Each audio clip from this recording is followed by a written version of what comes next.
તુલસીના છોડ મોટાભાગના ઘરોમાં જોવા મળે છે, જેની વિશેષ વિધિ પૂજા કરવામાં આવે છે. તેનાથી માત્ર લક્ષ્મી પ્રસન્ન થાય છે, પરંતુ સાવધાન પર વિજ્ઞાન સર્જનહાર ભગવાન વિષ્ણુને કૃપા પણ રહે છે. આવો જાણીએ તુલસીની સેવા કેવી રીતે કરવી જેથી કરીને તમને શુભ ફળ મળે. આ બાબતનું ધ્યાન અવશ્ય રાખો.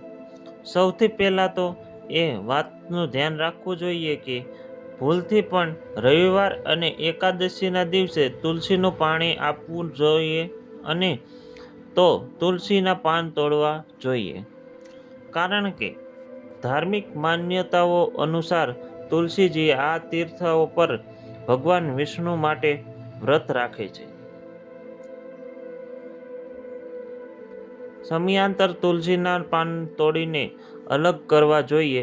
આ ઉપરાંત જ્યારે પણ તેમને તુલસીના પાન તોડી લ્યો ત્યારે પાંદડા તોડતા પહેલા તુલસીના માતાને પ્રણામ કરો અને તુલસીના પાન તોડતી વખતે તુલસીના આ ધ્યાન મંત્રોને જાપ કરો. મહાપ્રસાદ જલની સર્વ સ્વર્જાય આદિવાસી નિત્ય તુલસી નમો નમો. માતૃ તુલસી ગોવિંદ હરણૈ કારણી નારાયણે પૂજા ચિનીમાં ત્રવાએ નમોસ્તુતે. દિશા તરફ પણ ધ્યાન રાખો. તુલસીનો છોડ હંમેશા સ્વચ્છ જગ્યાએ રાખવો જોઈએ.